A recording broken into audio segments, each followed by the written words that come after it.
All right, I think we are live. Here we go. Here we go. It is the great debate of 2020. This is something that is a long time coming, and we are glad to finally bring it to you here on a Saturday night. This is a little different for me. I'm used to only going live on Thursday nights, but nonetheless, here we are, Big Jim of Three Count Thursday, and on the other side, it is the mad scientist of sports, Nick Ficcarelli. Now, Nick, when we started talking about this, you and I go way back because 6 years ago, Three Count Thursday first started. I was doing like the sports podcast thing, and this random guy from New Jersey decides to give me a shot and put me on the Sports Chronicles radio network, and that was you and some other people. Since then, we've gone different ways. We've met up at different times, and here we are back again. So, Nick, why don't you introduce yourself to our audience? Give people a little bit of background of exactly who and what the mad scientist of sports actually is. Ladies and gentlemen, boys and girls, children of all ages, my name is Nick Ficcarelli. I am the mad scientist of sports. I used to have a podcast called the Mad Scientist Sports Lab, put it on ice about 18 to 24 months ago. Lately, I've been getting the itch to come on back, but instead on radio, you get to see this pretty mug on video here on Zoom. Now, my background is this. Back in 2012, I started a radio network on Blog Talk Radio called TSC, the Sports Chronicles Radio Network. And I had a lot of shows throughout the years. And about 2014, 2015, I listened to a podcast called Big Jim Sports. And I had no idea who the guy was, but knowledgeable, great voice, great everything. Reached out to him and brought him in.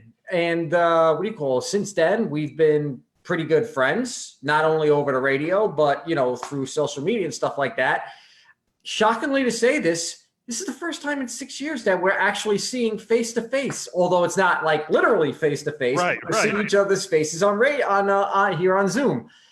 And one thing that me and Jim have a lot in common is wrestling. Yes. Now, I'm going to give away my age for a little bit. I've been following wrestling since Bruno Sammartino's second title reign in the Worldwide Wrestling Federation. So I go way back. I would say, what exactly is the year on that? 1976.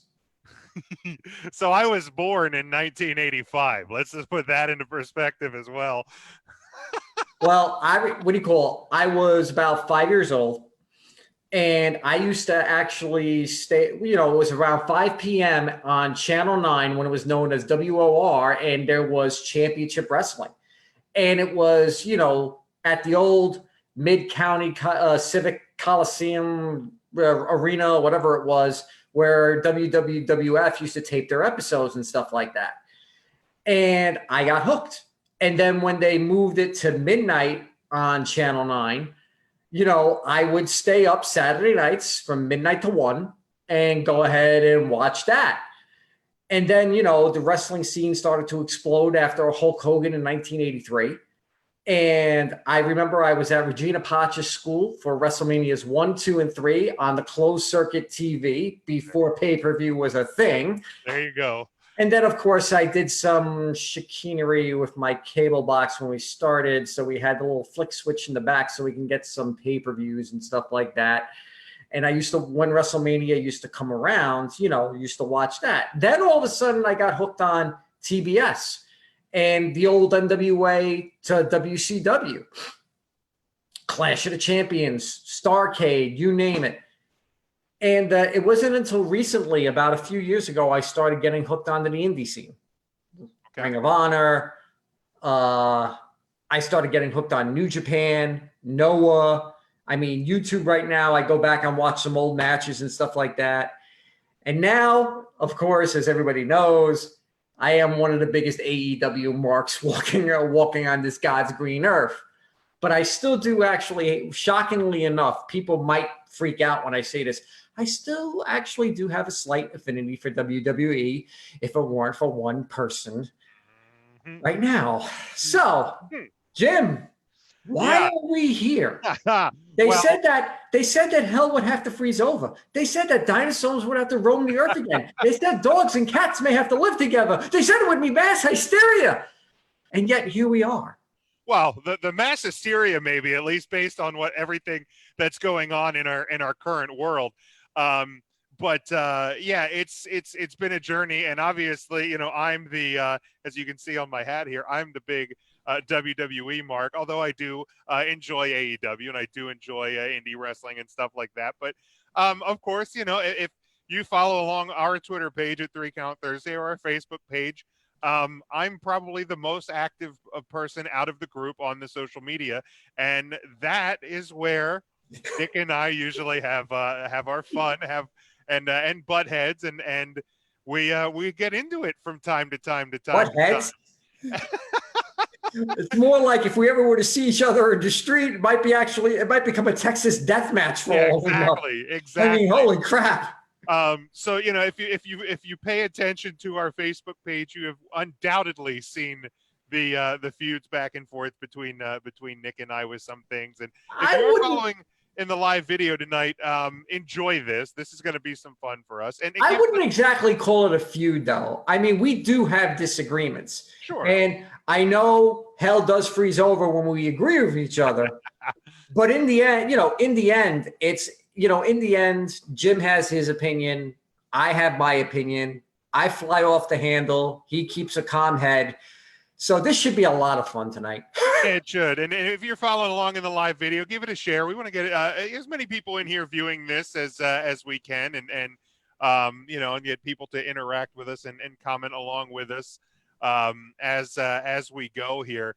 But yeah, we've Nick and I have been talking about doing this over the last couple of weeks as he's starting to get the itch to get back and talk about sports and wrestling and different things. And as I've kind of come out of the cloud that has been hanging over the world, because for a few weeks after everything kind of went on lockdown, we didn't do a 3 Count Thursday, but we're getting back into the flow, although social distance via Zoom and things like that. So it's a different situation for everybody, but we are we're back and getting going. And Nick and I on my page, on the 3 Count page, on Nick's page, have gotten into discussions about different things relating to WrestleMania, the current state of companies doing live shows, and various other topics. So we thought, why not sit down like two mostly civilized adults and let's kind of hash some of this stuff out and on a Saturday night, give people some things to do. The NFL draft is over, so why not? Yeah, and when he says mostly civilized, Jim is the civilized one, not me. Oh, here's the thing.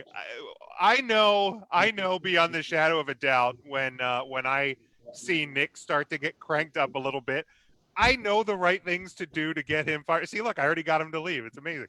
Well, don't forget, I got 3 kids, and it's almost their bedtime. And my daughter just actually came down to my station, which is my basement. And what do you call it? They have to take their vitamins before bed. Luckily for me, I laid it all out prior to coming down here, so this way she could just get it and give it out. My daughter can give it out. So.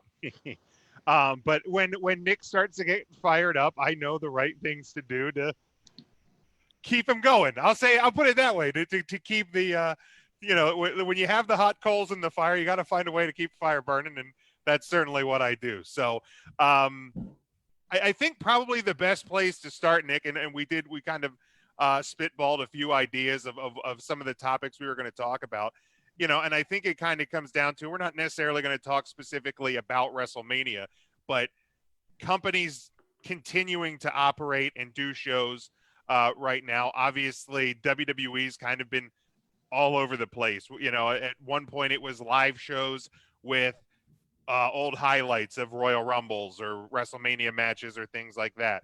and then it became a series of tapings leading up to WrestleMania. Obviously, the taped WrestleMania, which there was varying opinions about, but by all accounts, seemed to be a pretty good success.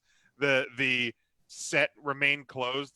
To the best of my knowledge, the majority of the results didn't leak out. There was some things that leaked out in terms of people who were there, who weren't there, who may have not made the card because of potential illness or things like that. But match results, I think, stayed on lockdown. And then coming out of WrestleMania, it became WWE was going back to live shows, and they were going to operate completely live shows. And now they're back to doing a series of tapings, I think, that began this weekend, that are going to get them through at least the next few weeks. So AEW, of course, they did, I think it was a month's worth of tapings at QT Marshall's place in Georgia. I think Impact Wrestling does some live, some taped, right? They do tape. They do about 4 weeks Okay. over.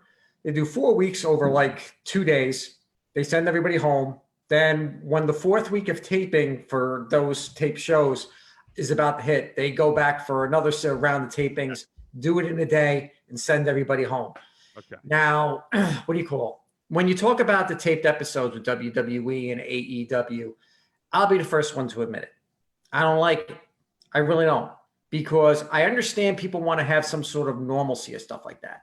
But you got to understand, in the world that we're living in right now, what's not to say that any of these wrestlers are going to get what is pretty much now the most feared virus on the planet, coronavirus. And the funny thing is, you know, when WWE started to do it, you know, I was like, why are they doing this? Why are they, you know, the wrestlers, some of the wrestlers, they really don't want to be there. You know, when some of the backstage hands supposedly want to say something, you know, say they want to speak out, but they can't. And then comes down to AEW, you know, everybody thinks that AEW gets a pass because they're doing the same thing that WWE is doing. And I'll be the first one to admit it. I don't like it one bit, because when they were doing it at QT Marshall's place, Georgia authorities were actually there and wanted to shut them down. They said that they had a permit to do it. So Georgia authorities were making sure that they followed the strict protocols that were out there. And then, you know, once the tapings were over, that was it. Now we understand, you know, WWE is doing whatever they got to do. AEW is now going to do whatever they have to do. AEW said they're going to go live on May 6th, tape a few episodes. They're going to do Double or Nothing live, and then they're going to do taped episodes. WWE right now, they're mixing up the live and the taped episodes as well. I don't know. So is your if I'm understanding, your biggest issue with it is not necessarily that they're doing the shows, it's that, or I mean, not necessarily the shows are taped or live or whatever, it's that it's happening, period, just based on safety for the performers. Not only safety for the performers, but you also got the camera hands. You also got, you know, the backstage help. Everybody on the staff, everybody pretty that's much there at the, okay. I mean, WWE, when they do their shows, there's nobody there. There's nobody around the ringside area except the announcers. AEW does it differently. They put the faces on one side. They put the heels on the other side. They're supposed to be 6 feet apart. Sometimes they are, sometimes they're not, you know, and you can actually see how close they are. So you have to wonder, you know, WWE does it out of the friendly confines of the Performance Center. AEW will now be running their shows out of Dallas Place, which is owned by the Cons, right next to Jacksonville Football Stadium. So I understand they're all taking the precautions necessary. The problem is all it takes is one slip up. Right. All it does is one slip up. And then after that, the next thing you know, it could be completely shut down for a specific period of time. And we all know, you know, economically, Yeah. And I mean, here's the thing. I totally understand that where you're coming from in terms of the safety.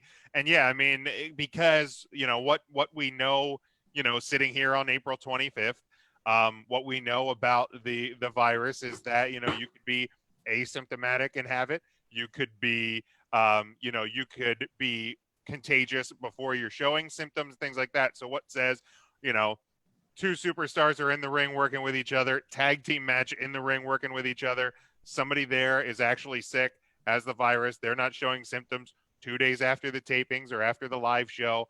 They pop a high fever or something like that. And then all of a sudden you have to go back and go, okay, well, X worked with Y, Z, A, and B, and there was this referee here, and this camera guy was in the ring, and well, they wrestled over at the announce table, and very quickly, obviously, it can pinball and spiral down through the ranks. So I am 100. I'm actually. And this, I don't know how many times we're going to agree on anything during this broadcast, but that is one thing that I can absolutely agree with, because, it is obviously the great unknown. It is a hidden monster that we don't know. We just don't know.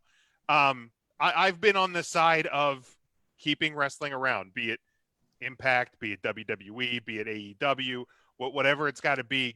Give me something. Like those 2 nights of WrestleMania were the most normal I had felt at that point in weeks when they aired. So I've been on the side of, continue to do the shows, take the precautions as you can. Like for me personally, if you are friends with me on Facebook or on Twitter, that I'm very vocal about the fact that I think more people should be staying at home as much as possible. Like it's not the time to reopen things. So I in a way, like, I guess it's kind of somewhat of a conflict of interest that I present, but I look at the fact that, and I'm not comparing like pro wrestling of any kind to news and news reporting or any, weather reporting, anything like that. But in a way, I can understand, and even now as sports leagues are getting close to make their way back, we know the PGA Tour is going to be starting back up in a couple of weeks. NASCAR is going to be starting back up in a couple of weeks. The NBA, the NHL potentially. I understand the need or the essential nature of entertainment.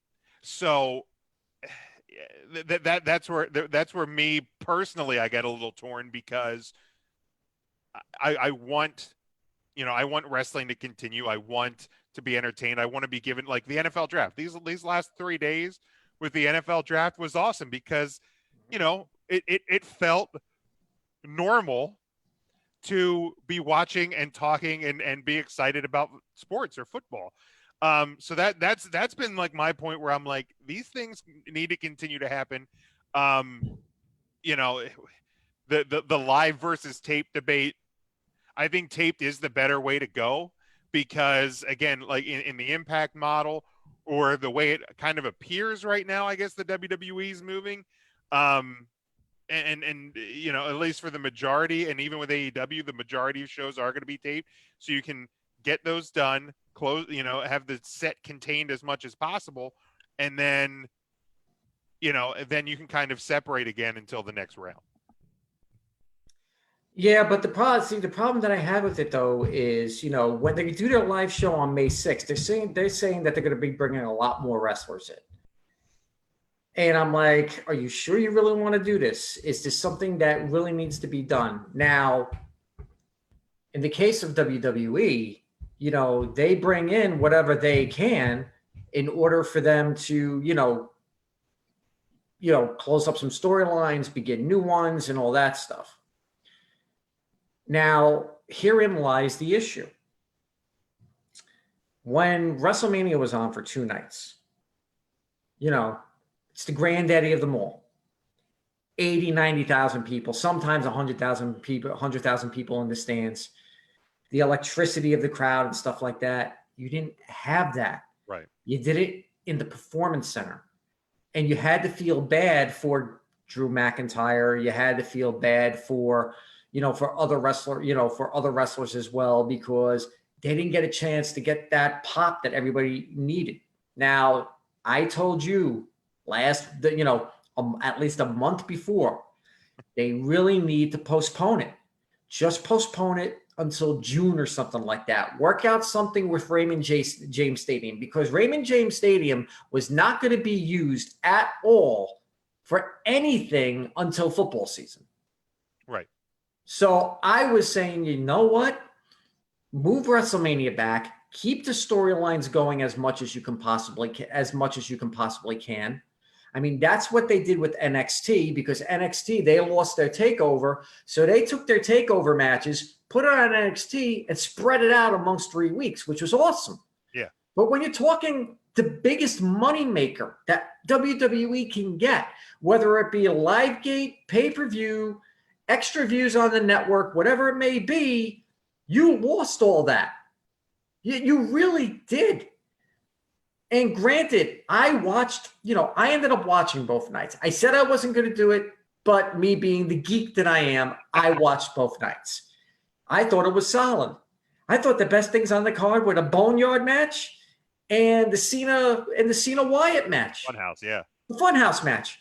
Those two matches were absolutely awesome. I was like, that's the way you do. You could do, if you wanted to do a full-blown WrestleMania, do it like that, because those were the two greatest things that I saw in the last couple of years by WWE. It pretty much reminded me of the Final Deletion with Matt and Jeff Hardy back in Impact a few years ago. But then I started thinking, I'm like, was it really worth it? Was it really worth to lose all that live gate money? I mean, yeah, it gave everybody that sense of normalcy. But then you think about it. Drew McIntyre, he beats Brock Lesnar, albeit it was a 5-minute match. He beats Brock Lesnar. He celebrates to no one. Right. To no one. And then on top of that, then when the numbers came in, I actually thought the numbers would be astronomical, because people would be excited that they're getting to watch 2 nights of WrestleMania, like, Wrestle Kingdom back in January by New Japan. The numbers were horrible. And I sat there and I'm like, you see what I mean? You didn't get the ratings that you wanted. You didn't.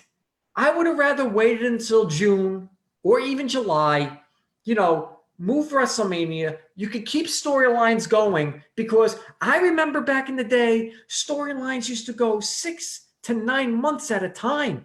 And they would find new and creative ways to keep the storylines going. But in this day and age, it's like, Jim, you got to be honest though. We live in an age now where you have a storyline 3 weeks later, it can stop on the drop of a dime, because people are like, what have you done for me lately? Oh yeah, 100%. I guess my issue and the reason why I was very pro keep WrestleMania per the scheduled date, or it ended up being the 2 nights, was because the great unknown has been, when are you going to be able to fill a football stadium full of people? As we can see now, June, not going to happen. July, probably not going to happen. August, let's be honest, probably not going to happen. So we just don't know. And if you're going to keep delaying and pushing back, you're going to go, all right, well, instead of SummerSlam this year, we're going to do WrestleMania as SummerSlam. We'll put it down to Raymond James. SummerSlam, you'll get your weekend in Boston next year, or you'll get a big pay-per-view weekend later in 2020 or in 2021, whatever. Like, then you go, so all right, so it's going to be WrestleMania is going to be the big bash of the summer. You get to middle of June, end of June, beginning of July. Oh man, this thing's not cooperating the way we thought it was going to do. Okay, so let's move WrestleMania till maybe we can do it in Florida, like Survivor Series weekend, because Florida's still fairly warm in November. Let's try that. And then, like, in the fall, let's just say that the potential of we get that second wave coming in the fall that we've now begun to hear about. Oh crap! Well, now we can't do it. We're not gonna screw with Royal Rumble weekend. Well, do we just want to bump Los Angeles to 2022 and try Tampa again in 2021? To me, that's why I was pro. Let's just keep it. Don't get me wrong, man. I feel horrible. I even said it this week when Drew McIntyre was cutting his promo on Raw this past Monday, and I'm like, this is just such a bummer. Like, the dude finally gets like the opportunity he's waited for and he's earned, and he's cutting these promos, and he's doing a hell of a job. It's nothing against Drew McIntyre, because the guy's incredible, but he's cutting these promos to an empty building. His WrestleMania moment was standing in the on the turnbuckle in basically a warehouse. Like, if anybody's worked in a warehouse before, that ceiling and those walls.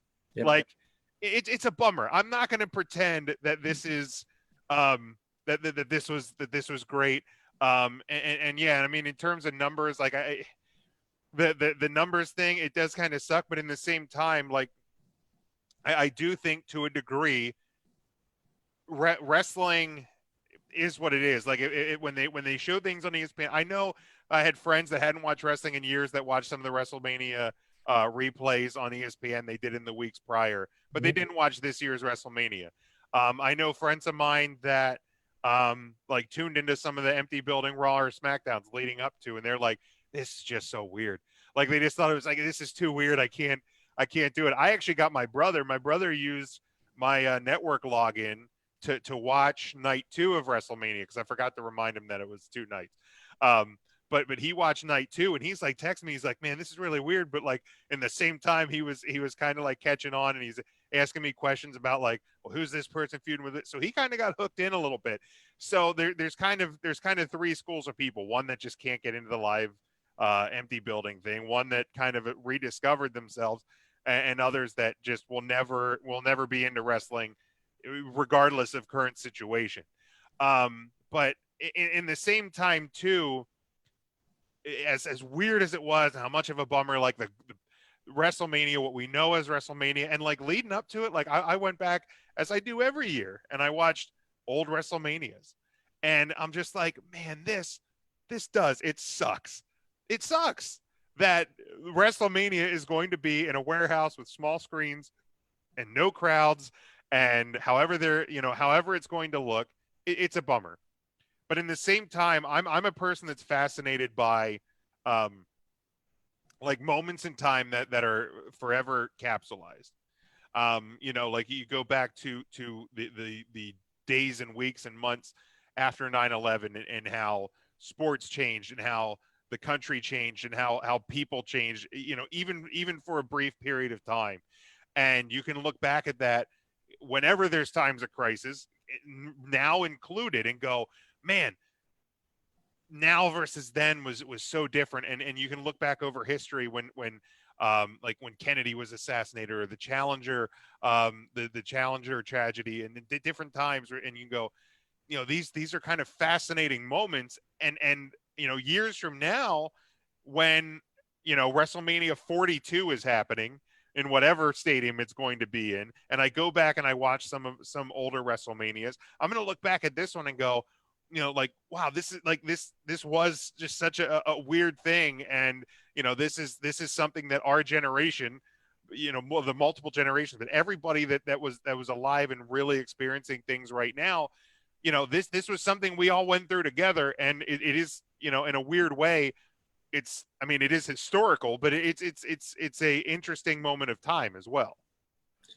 It is. And we're all going to look back on this and say, wow, just wow. I mean, that's really the reaction I'll probably have after, next year or 2 years from now, when WrestleMania 36 was done in an empty building, when you can possibly have WrestleMania 37, WrestleMania 38 in front of thousands or hundreds of thousands of fans. And I could say the same thing for AEW. I mean, that they're doing Double or Nothing in Dali's place in front of practically nobody.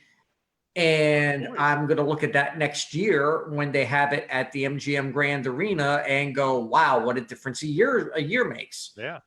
Now,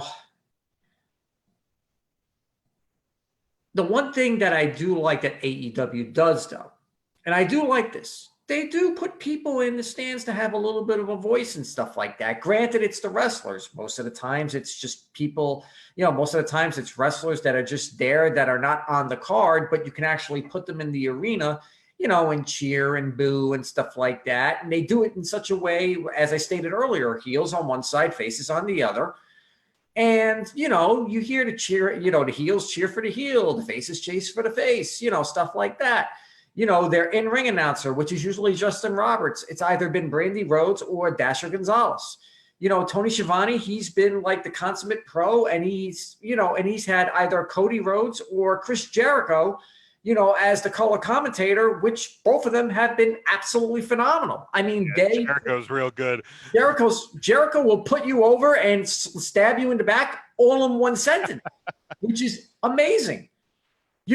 Matt Hardy, because now he's in AEW, he's going to actually do one of his famous, matches from his Hardy compound, whether it's against Jericho or Guevara, we don't know yet, but it's going to be, cinematic, which is exactly what Hardy does. Yeah.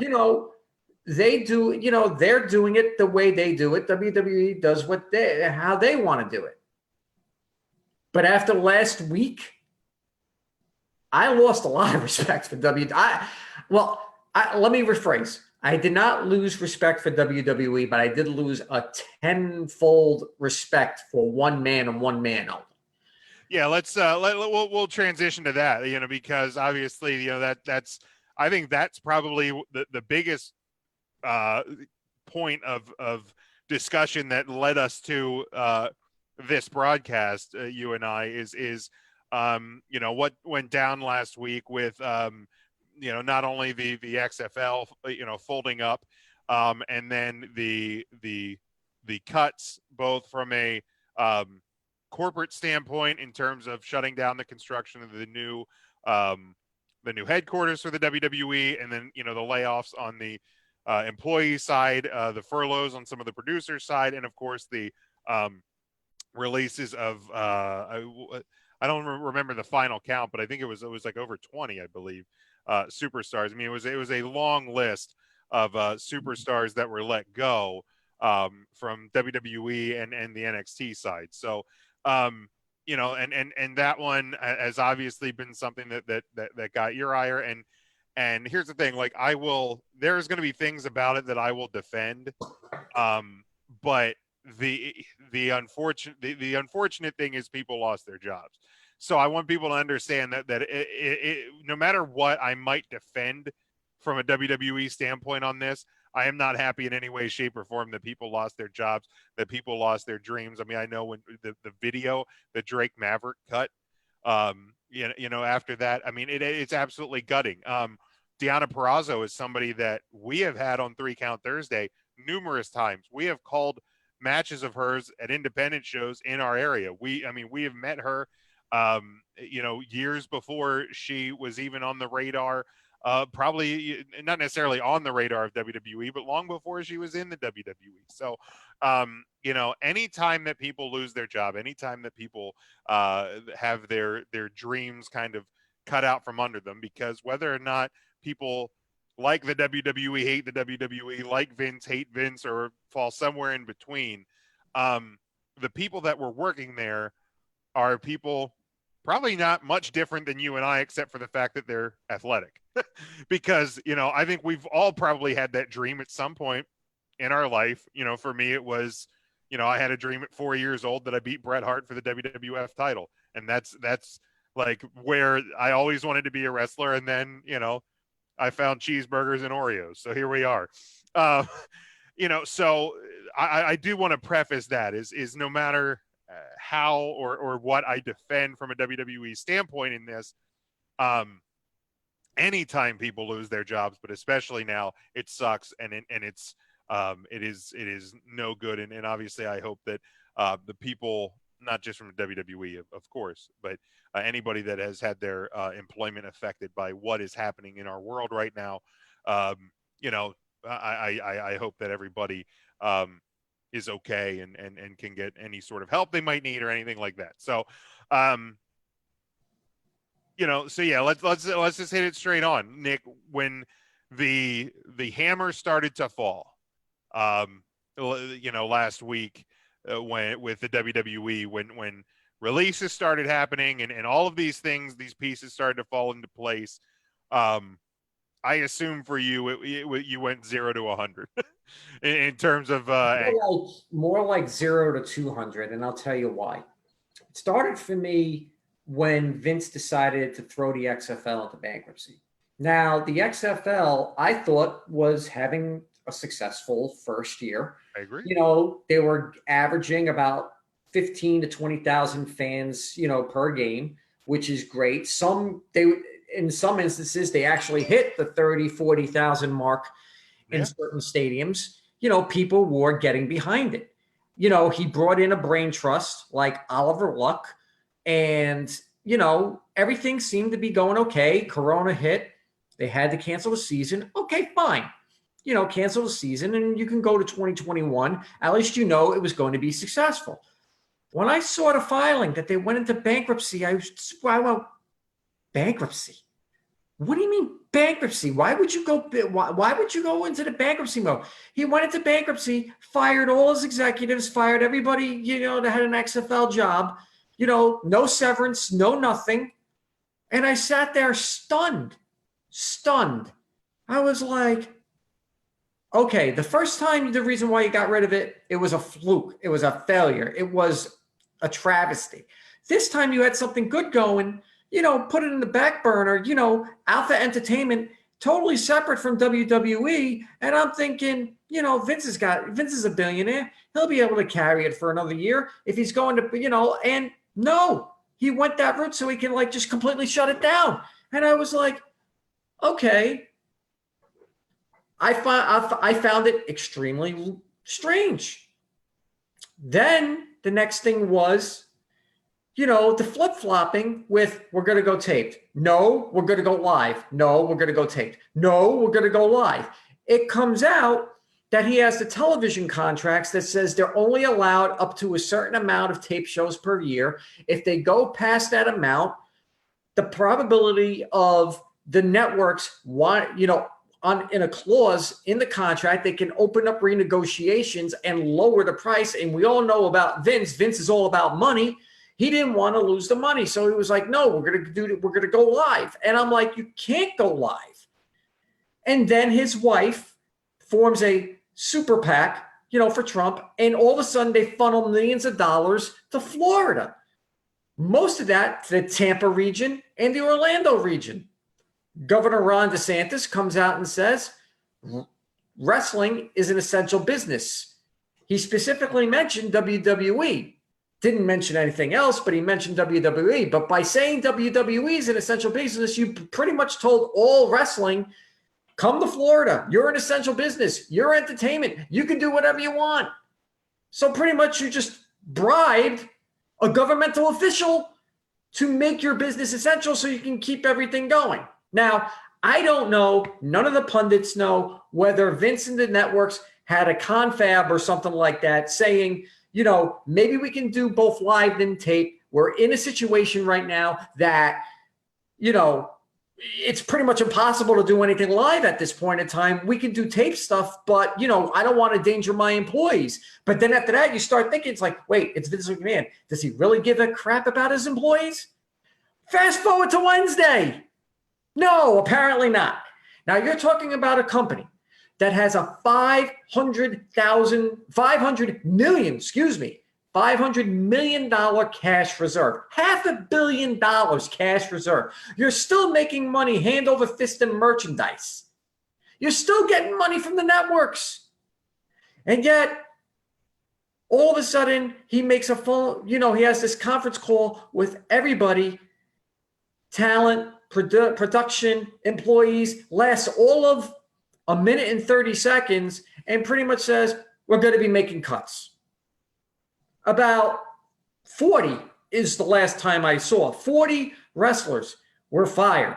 Now, some of them, I could see why. They were never used. But some of them, I was like, they just came out of some major storylines. Carl Anderson, Luke Gallows. Yeah, that one came as a surprise. Drake Maverick. You signed Maria Martinez, who wanted to release to a 5-year contract, making money hands over fist, and you end up releasing them anyway. You know, you lost the Revival, probably the best tag team you had in the last 5 years. What do you call it? You lost, EC3, another guy you threw money hand over fist, but you never used him because you disliked him so much that you just threw him away. You're like, yeah, you can make money. You just sit on the sidelines. We'll use him. We'll use it when we use you. And then there were other wrestlers that, Rowan, he was getting a big push. Who could forget the friggin' spider thingy that he had? Obviously that was the dud. He was also with Daniel Bryan. Sarah Logan. You were starting to push her. It's all these people that started getting a push on TV. All of a sudden, they get thrown they're thrown out. You mentioned Deonna Purrazzo, probably one of the best female wrestlers in the world. She months ago said she wasn't happy because she's not being used. And when she was used, she jobbed out. Let's face it, she jobbed out. Tainara, she pretty much quit. She ended up getting released anyway. She made up that T-shirt that said released, which actually was a pretty good seller for WWE. All this. And in the end, monthly, putting all the money together, they saved $700,000. It came out on Friday that WWE had unpaid dividend checks because those dividends were just sitting there. So it would go back to WWE. That came out to almost $6 million. $6 million. That could have paid these wrestlers that you fired, released, pretty much fired, for at least another 6 to 7 months. The guy he could poop out cash whenever he wants. And then this is the one that gets me the most. I'm going to backtrack to the XFL for a second. I work for a law firm. That's my day job. I work for a law firm. And I come across these filings. So I opened up the petition that the XFL filing. And what did I see? That my jaw literally went like this. WWE owned 25% of Class B stock in XFL. Wait a minute. Hold the phone. Didn't Vince say that WWE had nothing to do with the XFL? Hence the reason why he formed Alpha Entertainment. Hence the reason why he sold some of his stock so he can fund Alpha Entertainment, so he can form the XFL again. Had the big hullabaloo last year, 2 years ago when he made the announcement and all that. And now you see that WWE owned 25% Class B stocks. He lied out of his ass again. And then came the topper for me, the investor call. I swear, they asked him so many, they gave, when you ask Vince a question, if you don't like it, he'll cut you down in 5 seconds. It's a very brusque, short answer. And yet, the thing that boggles my mind in all this, and this is what gets me really pissed off, is after all these cuts, after the XFL bankruptcy, after everything, somehow WWE stock went up. Somehow the investors were like, okay, he's doing the right thing. Yet, and I sit here and I'm like, what is it that I'm missing? I mean, the guy is probably, the guy, he's a megalomaniac. It's like, people from his front office were telling him, why are you signing every single talent that you could possibly can to 5-year deals when you're going to have no use for them? Because I don't want them to go to the competition. And yet in the end, they end up getting released. They're probably going to be sitting on their ass for at least 90 days. NXT. They will be. They will be, yeah. Yeah, because there's that 90-day release clause and stuff like that. But you sign these guys, you sign these guys to these 5-year deals and stuff like that. They're like, oh, I'm going to sign this deal and I know I'm going to be used. And yet they're not used. They're not happy. They beg for releases. Vince is like, no, you're not getting released. I own you. Yet you're supposed to be an independent contractor. I mean, come Yeah. on. I mean, Come on. I mean, the way I look at it is, and I've said it whenever they re-sign somebody or they sign somebody, is it's smart business. Um, if you have a competitor and you don't want X or Y or Z to work for a competitor, you find a way to keep them under your hat, and that's what Vince has done. And I think the reason why they come out on the other side of everything that happened over the last 10 to 14 days with the stock still going up, and I didn't check it since last Thursday with 3 Count Thursday, but the reason that they come out on the other side is because when you're talking about business and when you're talking about money, and I don't, here's the thing, I'm no financial expert, I'm no legal expert. So obviously I come at everything, and anybody who's been a fan of or listener of our show for the last 6 years knows that my takes are fan based takes. I never pretend to be more of an expert than I am. I'm not one of these guys from any sort of the hack news sites, the ones with the NEWZ that we regularly talk about on 3 Count Thursday, that think we're smarter in the business than we are. I have opinions. I come from my perspective. Basically, you're not Brad Shepard. Right. I don't like to put names on it, but sure, Brad Shepard. So when it came out, when all the things started coming, I was like, oh, and again, a lot of these ones that were released are ones that they probably shouldn't have re-signed or should have been released months ago. Maybe when they asked, maybe they didn't. But the Gallows and Anderson surprised me. Rusev surprised me. There were a few others, but in the same time, from a business side, in my opinion, keeping people under contract that are going to go and be successful somewhere is somewhat of a smart business practice when things are normal and when you're making live event revenue, ticket revenue, things like that. I mean, and again, I know that the obvious the reports and things of the 500 million in cash. I don't know. Again, from a fan perspective, I don't exactly know how all of that stuff works. Like, is it literally like I can go? Basically, the $500 million cash reserve is like a rainy day fund, because if something catastrophic would have happened to WWE, they have at least $500 million in reserves, which they can tap into. Okay. That's basically what a reserve would be. Another thing is, another thing is, I know we're both fans. We're both fans. I don't profess to know anything and everything about wrestling because I'm not Dave Meltzer. I'm not Sean Ross Sapp. I'm not PW Insider. I'm not the guys from Wrestle Talk. I'm not the guys from Cultaholic. And I'm not the guys from What Culture. I'm a fan.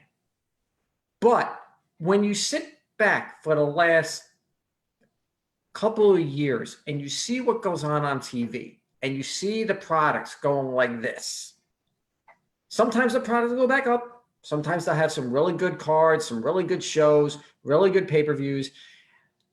But when you hear the stories of everything has to pass through one guy and he rips up a script that was worked on, I don't like it. Rip it all up. And you hear the horror stories, like the show wasn't written until at least an hour before bell time or an hour before they were supposed to go live and stuff like that. He's a megalomaniac. He really is. That's what it comes down to. I mean, to be fair, most billionaires are. Yeah, but when it comes down to it, he does have you got Paul Heyman, you got Bruce Pritchard, you got Triple H, Paul Levesque, you got, and you got really good writers. I mean, the woman writer, I don't remember the name off the top of my head, but the writer of the Otis Mandy story was one of the layoffs. And I sat back, I was like, that was one of the most fun It was. storylines WWE has come up with in quite some time. I mean, I remember sitting watching SmackDown, just waiting for the date on Valentine's Day. And I swear, I almost wanted to throw something at the TV when I saw Dolph effing Ziggler, and not, and the look on Otis's face. I was like, that was the payoff? No, that couldn't have been the payoff. Why? Why Dolph Ziggler? Why? And that, but that did the job. It made everybody so mad, like me. I'll be able to admit it. In which then it took me a day or two to finally calm down about it and go, storyline. Storyline's got to progress. Sure enough, the storyline progressed to Elimination Chamber. It continued until WrestleMania. It's still going on. Yeah. This is the type of storyline, though, that I was talking about, that you could, that I was talking about. Stuff that works. It wasn't Rusev Lashley, probably one of the worst storylines that I've seen WWE ever put together. Hence the reason why Rusev didn't even want to go on TV anymore, because he was being wasted. This is a guy that was so over. So over. Rusev Day was probably one of the most biggest brainchilds that a wrestler had and that a writer had, and they threw it all away. There was a chance there for Rusev to become world champion, and people would have bought it from that for Kingdom Come, and they threw that away. They actually ran with Lana, no talent, annoying, what do you call it? In this day and age, you can consider her the perfect heel, but so annoying. And then you bring Lashley, who's been a major disappointment since he stepped away from Impact and back into WWE. Put that together.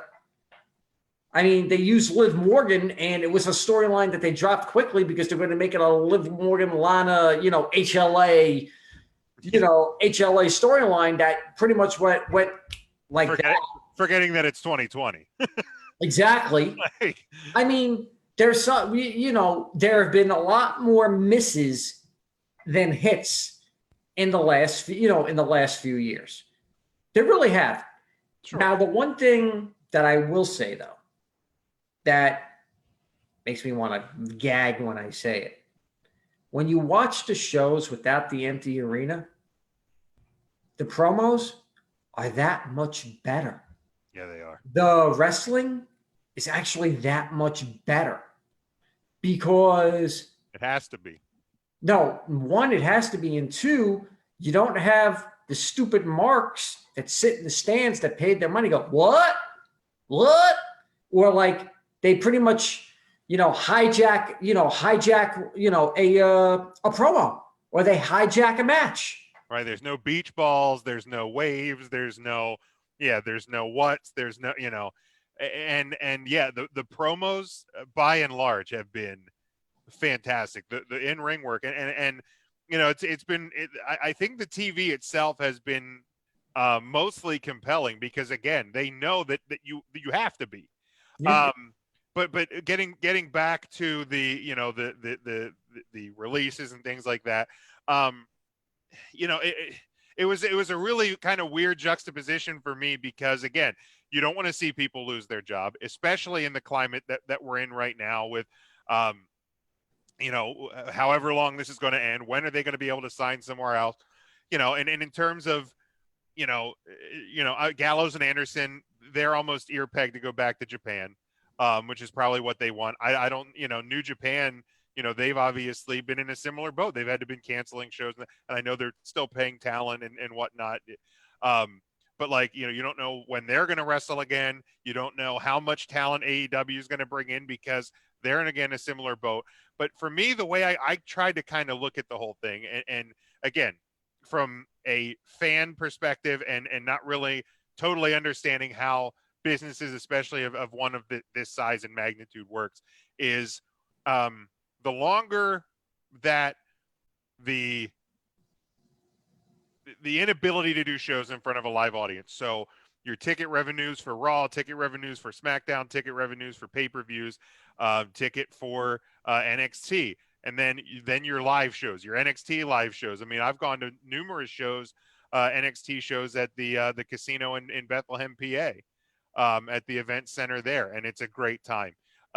You're not getting the house show revenue, which is, even though you get a lot of adults that buy merchandise in the WWE shop.com, because that the t-shirt they're selling at the live show for $35 is probably buy one get one for $1 today on WWE shop.com.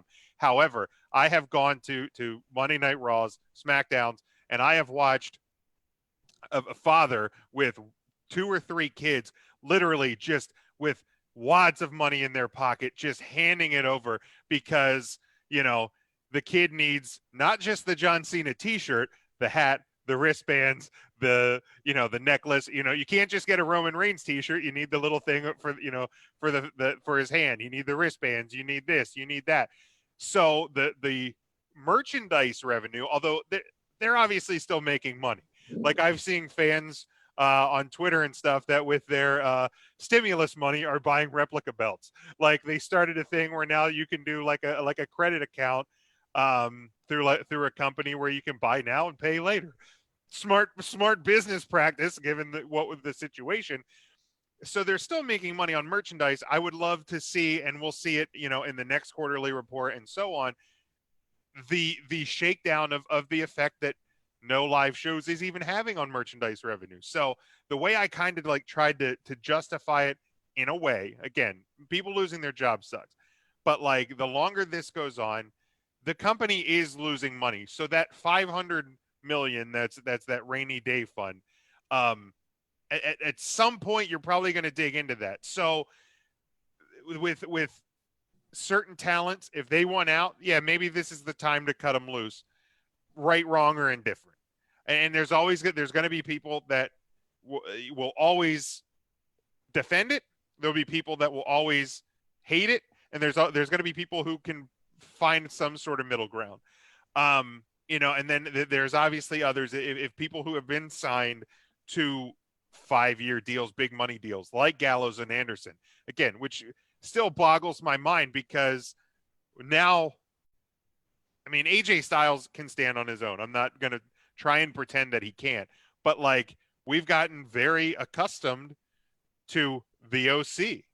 Now it's AJ Styles. The club's gone. The Boneyard match is probably going to be one of, when we get to the end of 2020 and people look back and rate their matches of the year, I would be hard pressed to find a lot of people who won't have the Boneyard match mentioned somewhere in a top 10 because of it. To me, it would be top 5. That's me. But right now, you could probably pretty much say it's top 5. Sitting here right now, it's my number 1, and I will tell you that wholeheartedly. Well, right now for me, it's number 1. I'm just waiting for the Matt Hardy match. Sure. And that's the thing. And this year's top 10 matches or top 5 matches, or however people do it at the end of the year, is going to look very different, because we're going to have probably at least, and this is the most optimistic way to look at least half a year of matches in front of an empty building, or the boys at ringside. So this year's top matches is going to be a very different look and feel than any year before. Now, one thing that you brought up is, what the numbers for the next quarter are going to be. Now, yeah, see, the thing is, I understand the lost revenue for live gates and stuff like that. That's huge. Obviously, that's huge. The problem that I have, though, is they're still getting money from Fox. They're still getting money from Comcast, which owns USA. And they're getting money, and you know how much I love this one. They're still getting money from the Saudi Arabian government, because for a fact there's going to be another card this year in which Saudi Arabia is going to give them anywhere between $50 and $100 million. I think they did address that, where they may not be able to get back to Saudi Arabia this year. No, they're already looking at November and December. I mean, I'm sure they're looking at it. Saudi Arabia is hell bent on having having it in Jeddah, where they had the first Saudi Arabian card and had about like 50, 60,000 people there. So it's, so now if you're looking at November, December, I give it a very, very good chance of it happening, because I think by then travel restrictions will be lifted. And I could see Saudi Arabia filling up a stadium. The problem is that you already know you're not going to have Daniel Bryan. You already know you're not going to have John Cena. You still don't know whether or not you're going to have Roman Reigns. And that's another one. I would venture a guess that you're not going to see Roman Reigns in the WWE. My guess would be 2021, like this time next year at the earliest. No, I'm going to say the beginning of 2021. What bothers me about the Roman Reigns thing is that now WWE has pretty much issued an edict and saying you can't mention Roman Reigns' name from now. I don't think that's. I mean, it really isn't like that big of a deal. But if you're a Roman Reigns fan, and he does have fans, I mean, let's face it. Obviously, he's arguably the person with the most fans in the WWE. No matter how much people hate him because they think they have everything on a silver platter, you watch a Roman Reigns match, it's actually an entertaining match. It really is. Good. I mean, he actually made Baron Corbin look halfway decent. He is a great WWE superstar. Exactly. And the reason why they told him not to mention him is he's not going to be on TV for quite a long time. And I get it. No problem. But, if you want to make slight references, like back-end references, let him do it. You don't have to mention the name. You don't have to mention his name physically, but you could say, someone could say, well, I guess this is my yard now, or something, something that, makes the reference without naming him. They pretty much it's pretty much taboo now to mention anything about him. I can see both sides of that though, because at no point in the lead up to WrestleMania and at the start of both nights of WrestleMania, when Stephanie McMahon addressed the fans, at no point did they use the words pandemic. At no point did they use the words coronavirus, COVID-19, anything like that, because what they are trying to do, and again, whether people agree with it or not, they are trying to provide a distraction. So if you begin to mention Roman Reigns, address Roman Reigns, at some point along the line, you may have to address why he's not there. Because he didn't get hurt, in any sort of the build up to what would have been the match with Goldberg. So at no point did he get injured. So, and I don't think, based on the reason why, and I have said from the very beginning, anybody that doesn't feel safe, if they choose to take time off, but especially Roman Reigns, given his health history, and now we know his wife is pregnant, 100%. Congratulations, by the way. Yeah. We know, that it really would not have been extra unsafe for him to be there. Absolutely. No, Jim, trust me. You don't. Yeah. And I'm not. Yeah, obviously, but I think that is why they've kind of put this edict out there, because you don't want to end up having to address the real issue why Roman Reigns isn't there, because you don't. And I'm gonna steal a line from the Preston and Steve show, WMMR. No sad, bro. They're trying to provide that distraction. It's hard to do that when you have to be like, well, Roman, has health history, and we don't want him to get sick, and so I think that's I can understand why people don't like that they're it was an APB put out. No, do not mention Roman Reigns. But I get it at the same time. I do get it. Well, to shift gears a little bit, we talked about the business practices, right? Mm-hmm. Now you look at other companies. Look at what Impact is doing. One day, tape 4 episodes, bring whoever needs to bring in, send them home. Sami Callihan who pretty much is like the face of Impact Wrestling. It's not Tessa Blanchard, so all you Tessa Blanchard marks, Bafango to you. It's Sammy Callahan. Sammy Callahan says the working conditions at Impact Wrestling are so safe. I have no problem showing up for work. I know what the people are doing. We're all safe. We're all fine. We go home and we're a family. You look at Ring of Honor. Ring of Honor, obviously, they're not running anything. They're being more cautious. They're being absolutely more cautious. Joe Clough pretty much came out and said, you know what? For all the canceled shows, if I didn't have contracted talent being on those shows, they're still getting paid. And he's still paying his wrestlers and his staff. And Joe Clough happens to own Sinclair Broadcast Network, Sinclair Broadcasting, one of the biggest cable networks, in the United States. So he has the money to do so. The Japanese promotions, and I'm not just talking NJPW, I'm talking All Japan, Noah, Stardom, DDT. They actually congregated with the Prime Minister. They sent their top guys, and I'm talking Tanahashi, I'm talking Kino, I'm talking whoever was the champion in AJPW, not Suwara, the young kid, Miyama or something like that. They were all there. They all came together because they want to get cards back up and running. They know they're probably not going to fill the seats at Budokan Hall or the Tokyo Dome or whatever, but they said they can do the cards as long as people keep the social distancing. You're not going to have full stands. You're probably going to run between 1,000 and 2,000 people there, but at least if they're 6 feet apart, they want to run the cards because New Japan, they've already lost the New Japan Cup. They already lost their tag team thing. They lost one of their top card. They're about to lose Dominion for all we know. Right. No, not Dominion. The Donkatsu. They're losing big cards, huge cards.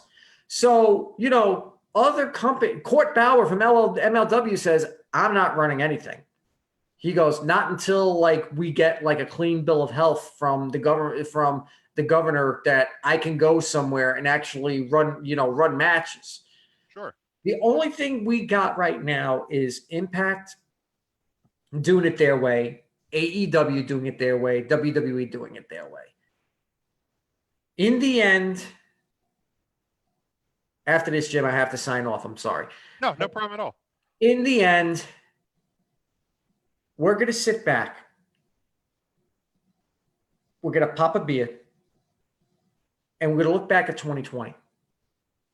And we're going to see it was a strange time for professional wrestling everywhere. The one thing that worried me the most is independent organizations that don't have the backing of, say, WWE, here and abroad.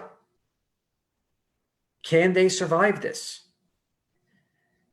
WrestleCon, the big thing that happens WrestleMania weekend, the guy lost money hand over fist. Yeah. WXW, Progress. I mean, 3 Count. We were supposed to be the Icons Fan Fest that is 2-3 times a year at 2300 Arena. We were supposed to be there 2 weekends ago. Yeah. And what do you call? And And I'm going to give a shameless plug to Jim right now, before I go, guys. After I get done, I'm worried more about the indie scene than I am about anything else. 100%. I got a funny feeling there's going to be a lot of indie promotions that may unfortunately have to fold up shop because of what's happened. And I'm not talking about like AAW, AIW, PWG. We're talking like, obviously, I'm talking like Atomic. I'm talking like these PWX, shows, stuff like that. Yeah, your local indies, the ones that normally draw anywhere between 50 to 100, 200 people, because they those companies, and we work with a lot of them. And if a lot of promoters, a lot of times they're not making money. They're doing it out of the love of the business. And these guys that put their bodies on the line on the weekend, they're doing it because they love to do it. And we love independent wrestling. You know, we go to as much as we can. We work with companies, and yeah, and we touched on it. I think on last week's 3 Count show. Unfortunately, there's going to be companies that aren't going to survive this, Yeah. and that sucks. It sucks. Oh, it's going to Because be for hard. every indie company that doesn't make it, that's a show that an independent worker doesn't get to work anymore. Exactly. Exactly. And there's some really good wrestlers on the independent scene that are sidelined right tremendous. now that, you know, they may never get a chance to get that big break. They won't. And it sucks because those are the guys that can put together some amazing matches. They will get noticed. They will get signed to like one of the bigger indies. Hey man, and work their way up. Austin Theory, a guy that is being featured weekly on Raw right now. Myself and two of my 3 Count co-hosts, Matt and Ryan, we saw one of his first matches ever at a hybrid wrestling show in New Jersey. I think it was in New Jersey, or no, it was just down near Philly. It was just on this side of the river. But like a couple of years ago, 19 years old. And even then you're like, dude, this guy is unreal. Like you could see it even then. I mean, we knew Patrick Clark before he was in Tough Enough. I mean, like, and before, you know, long before the Velveteen Dream. Like there's so many people that we've seen just in the 5-6 years we've been a show. So that's why we always tell people, get out to these shows, man, because you're going to see people, and then a year from now, 2 years from now, you're going to go, I remember seeing one of their first matches. I mean, here in Jersey, you know, where I live, I actually went to a Jersey All Pro Wrestling show. And that's where I first laid my eyes on Joey Janela. Okay. And I said to myself, this kid's got it. I mean, he took a beating, through his body, he laid everything on the line for his body. And I was like, this kid's going to go somewhere. Look where he is now. I mean, Game Changer Wrestling. There used to be a Game Changer shop by my house where they would actually have wrestling cards. Okay. They would, like, what do you call it? They would have wrestling cards. You know, I actually met Nick Gage. Crazy son of a bitch. But what do you call it? If you talk to him like a normal human being, besides every other word being an F-bomb, the guy's pretty knowledgeable about the business, and he admits to what he did in the past. He has no problems talking about it. He doesn't. And, you know, there are, you know, other wrestling promotions here in New Jersey that, you know, are sidelined right now that you hope that everything like that. I just hope in the end, when whatever is lifted and you're allowed to have, say, up to 50, up to 100, maybe up to 200 or something like that, they can run these little shows here and there just to get their feet wet again and build, you know, and pretty much rebuild. I don't want to say rebuild the indie scene, but in a way, recharge the indie scene. So hopefully down the road, when it does happen, and there is a sense of normalcy in this world, we can get back to enjoying ourselves rather than just, you know, doing this all day. Now, before I go, this guy on the screen with me, sometimes I can't stand him. But, oh no, the guy knows his stuff. He really does. Thank you. And for the last 6 years, when I first met him, when I first got to know him, when he was just doing his big gym sports, and he told me about his 3 Count Wrestling one, I was like, yeah, I can run it. I got no problems with that. You know, it was a forum for him. You know, I don't know where he was doing 3 Count Wrestling before, you know, the Blog Talk Radio days, but I gave him the opportunity. And then he went on to NGSC Sports, you know, Ralph Garcia's network after I departed the scene.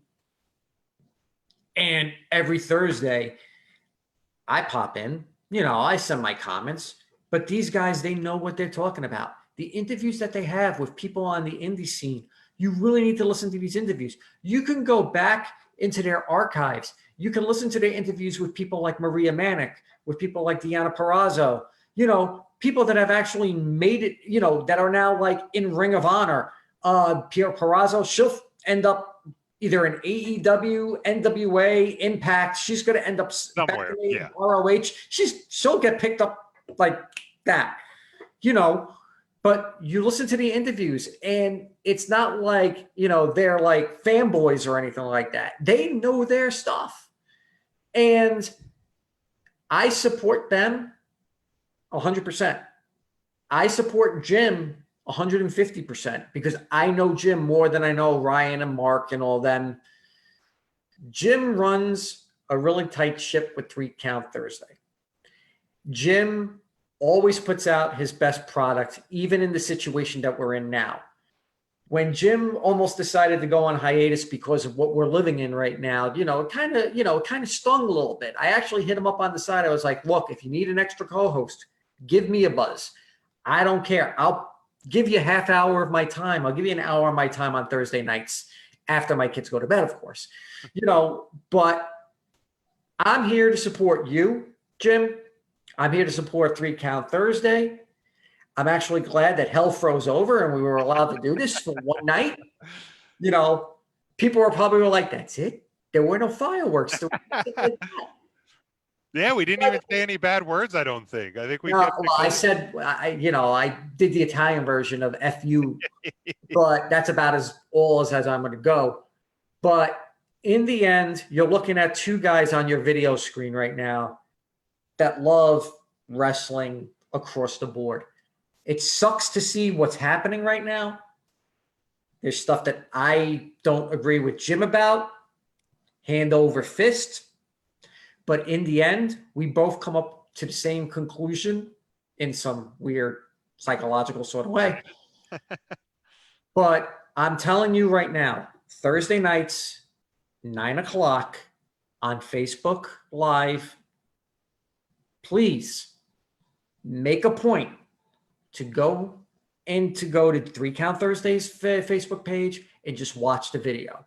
You will watch their videos. You will not be disappointed. They have videos going back for at least a couple of years. Trust me. Trust me when I say this. These guys know what they're talking about.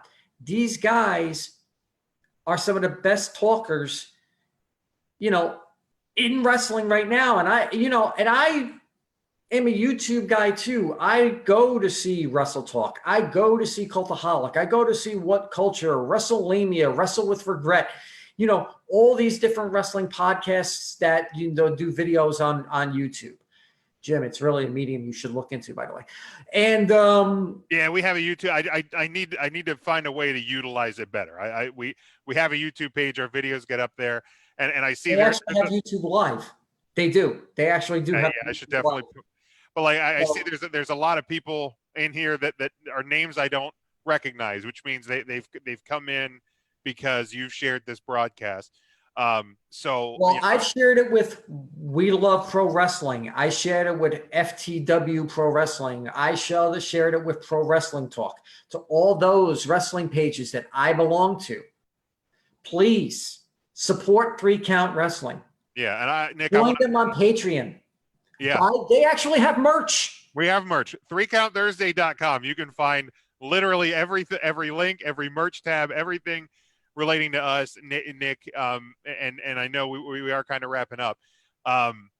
You know, I want to thank you because you are somebody that took a chance on a guy who just one day decided I talk sports to the point my wife rolls her eyes in the back of her head. So I wanted a medium to do it, and I started doing it, and you heard me, and the rest is history. And you know, and I'm excited that you're getting back in the game. Like it's really cool. Like, I think when you first said you were retiring, I said, yeah, okay. And everybody retires, and just like wrestling and most football players, everybody comes back. So whether it's 2 months, whether it's 2 years, whatever it's going to be, you know, I look forward to your weekly content as well. Well, it's not going to be weekly. What's going to happen is you're going to see me do like a couple of like 5-minute Facebook Live things. You know, I'll pop on, I'll make some announcements about what show I'm going to be on, so I can give some pub to, you know, I give pub to whoever I can give to. I'll do my, yesterday I did 3+ hours on StreamYard for the NFL draft. No, excuse me, Thursday night for round one. It was me, Andrew Glukov, Tony Siracusa, Matthew Wilder, and Ralph Garcia. We did it on StreamYard. It was a blast, although I was freaking exhausted on Friday because my brain was freaking fried. But, I did a mad science, I'll do like a 5-minute mad scientist speaks or something like that on StreamYard or through Facebook Live. I'm not going back to the podcasting days. I'm not going back to Blog Talk or Talk Shoe or anything like that. I actually kind of find it more thrilling to do videos like this because I want people to see the guy behind the voice to show that, hey, I'm human just like you. I have my opinions just like you. I'm not always right, just like you. Stuff like that. But from the bottom of my heart, Jim, and I sincerely mean this when I say it, it was a pleasure doing this with you tonight. Again, ladies and gentlemen, 3 Count Thursday. Thursday nights, 9 p.m., 3countthursday.com. Buy their merch, become a Patreon, listen to their show, watch their show. Trust me when I say this, wrestling show is as real as it gets. Jim is one of the best out there. Hopefully down the road, someone figures that out in their brains and their eyes and everything like that. Oh, there is one more thing. How did I also get to know Jim? There's a video out there. I can't seem to find it anymore. But Big Jim actually stormed the ring at an indie show in Pennsylvania. And I saw him when he was walking the aisle. He's like walking like this. I'm like, holy crap, Jim's getting in the ring. Wait a minute, that's Jim. And apparently I think he was acting as security for the show or whatever it was. But he was as big as some of the guys in the ring. I was like, holy shit, he's going to toss someone around. They don't call me Big Jim for nothing. I mean, I was like, and then after that, you guys were like GMs at special guest GMs at some indie shows and stuff like that. There's this one general manager of a show where you guys have been going back and forth, which is gold, by the way, which is like awesome. But wow, I keep like rambling on over here, and I do apologize for that. But this is how much I think about Jim and 3 Count. Last time, 3countthursday.com. 3 Count Thursdays on Facebook, on their Facebook page. Thursdays at 9 p.m. 3countthursday.com. Buy their merch. Become a Patreon. Trust me when I say this. You will not be disappointed. Thank you. Jim. Thank you, Nick. I don't even need to do anything else to wrap this up, but to thank you for everything you've done. Hell froze over tonight. I can't guarantee it won't freeze over again, because if there's one thing we all have right now, it's time. Yeah. So Nick, thank you for joining us. And for everybody who's tuning in, we appreciate you as well. Until next time, stay safe. Take it easy, everybody.